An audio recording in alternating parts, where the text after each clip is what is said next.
Amigos telespectadores, boa noite a todos. O programa Eu e Você está no ar mais uma vez, com a participação do jornalista Pedro do Couto, e os dois comentaremos os assuntos que achamos interessantes e que aconteceram durante a semana passada e já nesta semana. Especialmente falaremos sobre os apelos eleitorais. Na hora da eleição vale tudo. Traremos também uma entrevista com o Dr. Aquiles Melfrim, que falará sobre doença de Parkinson. E por último, falaremos da nossa Petrobras, dos escândalos que envolvem, enfim, o programa de hoje é muito voltado para o momento atual, para a política e para o nosso país. Bom, Pedro, mas vamos falar um pouquinho do horário eleitoral, que está aí para tristeza de muitos e alegria de poucos. Tristeza de muitos porque, segundo as pesquisas mostram, as pessoas desligam os aparelhos ou passam para a TV a cabo nesse horário.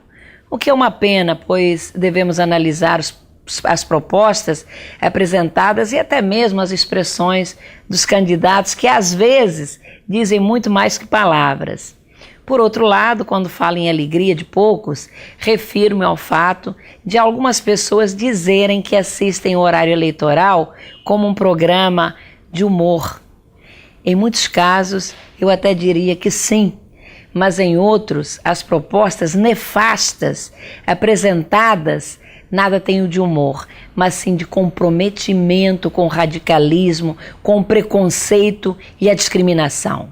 Acima de tudo, comprometimento com o mal. Eu vou falar apenas dois fatos. Um deles foi o de uma candidata do PSTU que propõe o fim das UPPs nas comunidades. E todos nós sabemos que a UPP foi o grande projeto de alavancada, de crescimento e crédito internacional no Rio de Janeiro. Responsável, inclusive, Pedro, pela Copa do Mundo, os Jogos Olímpicos no Rio a serem realizados em 2016. O que mais me chocou, e quero aqui manifestar o meu total repúdio, foi a aparição de um outro candidato, também do PSTU, quando no primeiro dia do horário eleitoral apresentou as mais irresponsáveis e desastrosas propostas. Quero deixar muito claro que a liberdade de expressão é um direito fundamental consagrado na Constituição, o que significa dizer que as propostas políticas devem conviver respeitando-se as diversas correntes ideológicas. O que vimos, no entanto, nas palavras desse candidato foi o ódio, o preconceito, a indisfarçável atitude antissemita afrontando a soberania de uma nação, no caso o Estado de Israel, criado democraticamente, e que nas propostas tresloucadas desse sujeito, ele deve ser extinguido. Colocando-se desta forma em confronto com os princípios do Estado Democrático de Direito. Que ele proponha o rompimento econômico do Brasil com Israel, problema dele, direito dele também. Quem sabe ele ache que esta relação está trazendo prejuízo para o Brasil. Mas propor a extinção de uma nação, aí é uma irresponsabilidade, e somente um antissemita dos mais radicais faria este tipo de proposta. Fica aqui o meu repúdio mais uma vez e da família Berger. As palavras alucinadas deste cidadão, que prefiro não dizer seu nome, com a seguinte questão. Ele diz que o Estado de Israel tenta calar a dor e a revolta do povo palestino com o assassinato de inocentes. Eu digo, inocentes sim, mas vítimas do grupo terrorista Hamas, que a cada trégua, Pedro, proposta e respeitada pelos israelenses, é furada e desrespeitada por eles, com o envio de foguetes para Israel, que ainda agora, na semana passada, matou uma criança de apenas 4 anos de idade. Fazem sua sofrida população como escudos humanos, usando a tragédia da guerra como apelo à comoção do mundo. Para terminar, eu gostaria que este candidato me dissesse o que pensa sobre o fuzilamento de 18 palestinos concretizados pelo Hamas, sendo 7 em praça pública. Pessoas assassinadas sem nenhuma prova, sem nenhum julgamento, mas apenas com a suspeita de terem ajudado Israel. Que haja mais amor, um não solene à discriminação e muita paz para a região e todos os homens. Nunca a pregação e disseminação do ódio, como fez esse candidato no horário eleitoral. Deplorável, lamentável essa atitude, não é, Pedro? Olha, Tereza, deplorável sob todos os aspectos, sob todos os sentidos, sobretudo porque o candidato do PSTU esqueceu que está no Brasil. Ele está propondo a extinção do Estado de Israel por parte de quem? Ele está internacionalizando uma campanha eleitoral ao se dirigir dessa maneira. Ele pode defender, como a Tereza acentuou, um distanciamento diplomático dentro do Brasil, ou econômico entre o Brasil e Israel, uma destruição de um Estado jamais. Jamais. E ele não identifica o autor dessa destruição que ele propõe. Não seria ele, por certo. Uma coisa deplorável e que pesa muito contra o candidato que proferiu essas ideias nefandas. Olha, Pedro, esse sujeito que queria mesmo era chamar atenção sobre si, mas claro que não conseguiu, não enganou ninguém. Mas nós agora vamos passar para um outro assunto e falar de uma situação que parece pequenina, mas que bem demonstra o quanto é importante rever as leis eleitorais. Principalmente, no meu entendimento, para acabar com a reeleição no nosso país, ou no mínimo, que o candidato a presidente da República, governador ou prefeito seja obrigado a se desincompatibilizar do cargo, no mínimo 6 meses antes da eleição. Porque a vantagem que levam em cima dos outros concorrentes mostra claramente a desigualdade no processo eleitoral. Vejamos, por exemplo, a nossa mandatária maior, presidente Dilma Rousseff, faz sua campanha com toda a estrutura do governo, com avião, por exemplo, além de uma entourage enorme de assessores, com o pretexto de que está inspecionando as obras. Até o assistencialismo, tão combatido pela Justiça Eleitoral, é praticado sem o menor pudor e às vésperas das eleições. Vejam, por exemplo, o caso pequeno, como eu disse há pouco, da dona de casa, dona Nalvinha, que ganhou uma dentadura da Presidência da República única e exclusivamente para gravar com a presidente para o horário eleitoral. Isto através da Prefeitura de Paulo Afonso, na Bahia, e que foi confirmado pelo secretário de Saúde daquele município, Alexei Vinícius, que afirmou ter recebido a solicitação do Ministério do Desenvolvimento Social.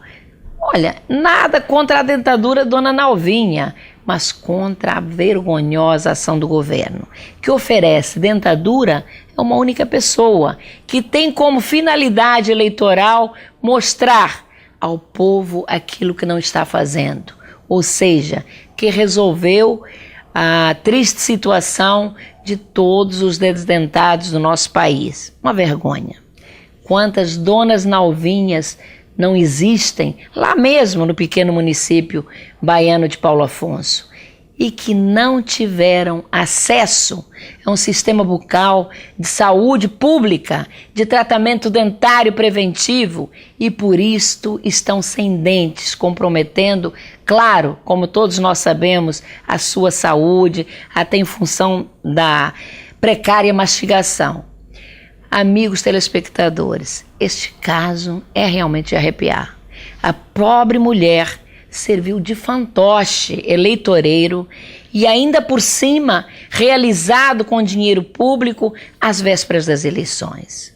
Fazer caridade é obrigação de todos nós, mas para beneficiar aqueles que precisam, mas nunca apenas no momento das eleições, com dinheiro público e com o intuito de se autobeneficiar. A Justiça Eleitoral está com a palavra. E você, Pedro, também. Isso mesmo. São 2 assuntos colocados por você de maneira, a meu ver, magnífica. Primeiro, a reeleição, que estabelece uma contradição total na lei eleitoral. Porque se um homem é secretário de Estado e vai ser candidato a deputado, ele tem que se afastar da secretaria até 6 meses antes. O próprio governador, candidato à reeleição, não precisa se afastar. É uma contradição total. O próprio presidente não precisa se afastar. A contradição está embutida na lei. É uma vergonha o estabelecimento dessa prerrogativa que beneficia aqueles que se encontram no poder. Isso de um lado. De outro, o uso da dentadura pela dona Naldina, ofertado pelo governo e servindo de propaganda eleitoral da presidente Dilma Rousseff, é uma coisa escandalosa e que faz retroagir ao passado fisiológico de campanhas eleitorais, quando isso era praticado, mas isso até a década de 50, reviveu-se o passado da pior forma possível. Ficou ridículo e, em vez de acrescentar pontos a presidente Dilma Rousseff, não acrescentou. Foi um desastre para a sua propaganda. Portanto, foi negativa em todos os sentidos. Primeiro, como atitude, segundo, como reflexo. Fim do mundo. Ô Pedro, só falta voltar à falecida bica d'água que era colocada nos morros há, sei lá, 50 anos atrás. Mas quem sabe não volta aí nesta eleição. Bom, Pedro, mas agora nós vamos trazer uma entrevista que eu considero muito importante com o médico Dr. Aquiles Manfrim, que falará sobre doença de Parkinson.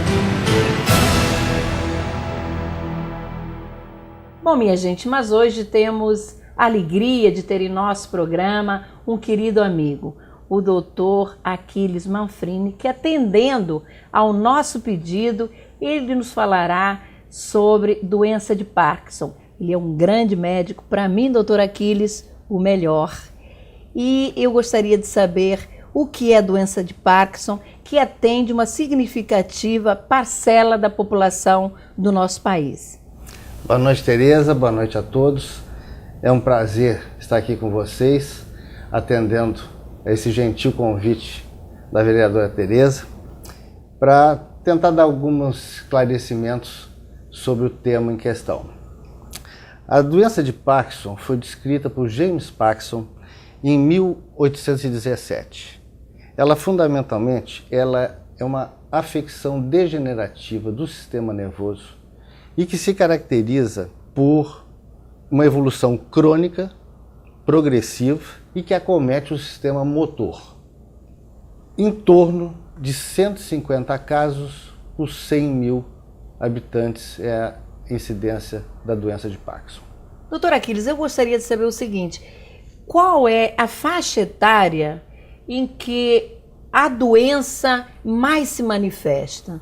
Usualmente, os sintomas começam a partir da quinta década. No entanto, em alguns casos mais raros, pode até começar em torno da 20ª década. Mas isso não é o usual. É uma doença da maturidade, normalmente acima de 50 anos. A doença de Parkinson, doutor Aquiles, ela se caracteriza fundamentalmente pelos tremores, porque normalmente quando se fala em Parkinson, se associa de imediato a esse sintoma, que são os tremores. Exatamente. Como eu falei, o Parkinson é um distúrbio de movimento. O tremor faz parte do distúrbio de movimento, mas esse sintoma não é exclusivo da doença de Parkinson. Existem outras doenças que também cursam com o tremor. No caso do Parkinson, normalmente ele começa em uma das mãos e depois evolui para o membro inferior daquele mesmo lado. Já existem outros tipos de tremor, que um deles é o tremor essencial, que caracteriza-se por tremor mais simétrico e comprometendo também pescoço. Não é somente o tremor que aparece nessa patologia. Existe também a rigidez e existem várias manifestações dela, tipo alteração da palavra, alteração na deglutição, alteração no andar, muitas vezes dores musculares, tudo isso fazendo parte dos sintomas do Parkinson. Existe algum exame para diagnosticar a doença de Parkinson? Como se faz esse diagnóstico? É fundamentalmente clínico, ou seja, A pessoa que tem o sintoma procura o seu médico. Seu médico, através da história e do exame físico, vai tentar fazer o diagnóstico do Parkinson. Mais recentemente, apareceu um exame de cintilografia com uma substância chamada Trodat, que pode ser um coadjuvante no tratamento. Mas nada exclui a história e o exame clínico bem feitos pelo seu médico. Doutor Aquiles, claro que a doença de Parkinson tem tratamento e até me parece que as pessoas vivem muito. Porque eu vou citar um exemplo. Recentemente encontrei com um casal amigo. O senhor, o marido, há 25 anos atrás, quando eu conheci esse casal, ele já tinha Parkinson. E aí, qual é o tratamento para a doença de Parkinson? O tratamento para a doença de Parkinson, fundamentalmente, é o tratamento medicamentoso. Existem muitas substâncias que podem ser usadas isoladamente ou em associação, se o caso assim o exigir, e que podem melhorar muito a qualidade de vida do portador da doença de Parkinson. Outra coisa fundamental é a realização de exercícios físicos. Também ajuda muito no controle e no bem-estar do parkinsoniano. Eventualmente, quando não há resposta ao tratamento clínico, mas isso só numa fase muito mais tardia, ou quando a resposta à medicação é muito pobre, existem algumas opções cirúrgicas que podem ser consideradas com o seu médico. Olha, doutor Aquiles, eu agora fiquei muito curiosa. O senhor falou em cirurgia, eu não sabia desse procedimento em relação ao controle da doença. E eu gostaria então que o senhor me dissesse como é realizada essa cirurgia, que tipo de cirurgia é essa? Bem, fundamentalmente são dois tipos de cirurgia, como eu acabei de falar, só se usa em casos especiais em que o controle medicamentoso não é conseguido nas suas várias modalidades. As cirurgias podem ser de dois tipos, as cirurgias chamadas neuroablativas e as neuroestimulativas. São cirurgias minimamente invasivas e que nas neuroablativas visa fazer a eletrocoagulação de alguns núcleos na base do cérebro para melhorar os sintomas do Parkinson. E as neuroestimulativas vai se colocar eletrodos também em lugares especiais do cérebro que vão ficar fazendo estímulos constantes ali, tentando então dessa forma inibir os sintomas da doença de Parkinson. Doutor Aquiles, eu acho que o senhor está dando aqui uma aula maravilhosa aí para os nossos telespectadores, mas eu estou aprendendo muito também e por isso vou explorar o senhor mais um pouquinho. Na questão dos tremores, ficou muito claro que nem sempre as pessoas com tremores podem ser portadoras da doença de Parkinson. E existe o caso também, por exemplo, de determinados medicamentos levarem a tremores, não é verdade? Exatamente. Existem várias classes farmacológicas que podem potencialmente induzir a tremor, mas isso é um assunto que deve ser conversado com o seu médico assistente. Se você tiver um sintoma sugestivo de parkinsonismo, estiver em uso de drogas, converse com o seu médico, porque ele vai ser a pessoa indicada para saber se essas drogas são indutoras de tremor ou não, e se precisa alguma alteração na estratégia ou se essa alteração é possível. Doutor Aquiles, muito obrigada pela participação no nosso programa e fica aí uma mensagem muito especial para o nosso telespectador. Todas as vezes que apresentar algum tipo de tremor, procurar sempre o seu médico. Aliás, eu acho que todas as doenças devem sempre levar o indivíduo a procurar o médico, jamais a automedicação, porque os resultados normalmente são muito negativos. Então eu agradeço imensamente a sua participação no nosso programa, foi uma alegria, uma honra muito grande tê-lo conosco e espero contar com a sua presença em outras oportunidades. Muito obrigado pelo carinho, pelo convite e uma boa noite a todos. Bom, está aí a entrevista com o Dr. Aquiles Manfrim, que sempre contribui tanto com o nosso programa, esclarecendo e falando de um tema tão importante. Obrigada, doutor Aquiles, mais uma vez pela sua participação. E agora, Pedro, nós vamos passar para um outro assunto que eu também considero da maior importância. Vamos falar da nossa Petrobras, que já foi orgulho de todo brasileiro, mas que hoje passa por uma séria crise financeira, sendo objeto de manchetes constantes nos jornais, principalmente em função da compra da refinaria de Pasadena, no Texas, que tem uma suspeita de negócio superfaturado, sendo objeto de uma CPI no Congresso e motivo também de investigação na Polícia Federal, no Tribunal de Contas da União e no Ministério Público. A presidente da estatal, a Graça Foster, que à época dirigia a área de gás e energia, já foi ouvida no Congresso. Mas agora, como você sabe, Pedro, e você, amigo telespectador, apareceu um fato novo. Alvo de muitos questionamentos, Graça Foster e Nestor Cerveró, ex-diretor da Petrobras, doaram imóveis para seus filhos, logo após a presidente Dilma ter admitido que apoiara a compra da refinaria de Pasadena baseada num parecer jurídico e técnico falho. A presidente da República, Dilma Rousseff, na ocasião do negócio, era a presidente do Conselho da Petrobras. Essa história de doar patrimônio para os filhos é comum em muitas famílias. A questão é que Graça Foster fez a doação logo após estourar o escândalo de Pasadena. A presidente Dilma logo saiu em sua defesa, dizendo que a transferência de bens já fora explicada e considerava que a defesa de Graça era do interesse da União. Que absurdo! Afirmou ainda que a pressão feita por ministros do governo junto ao Tribunal de Contas da União seria para que a presidente da Petrobras não tivesse seus bens bloqueados. Outro absurdo. Acho que o fato é mais um desgaste para o governo, considerando que a oposição recebeu um prato cheio para pedir a anulação das doações e até mesmo a demissão de Graça Foster da Petrobras, que eu, a meu ver, entendo, deveria ser afastada do cargo mesmo, enquanto acontecem as investigações.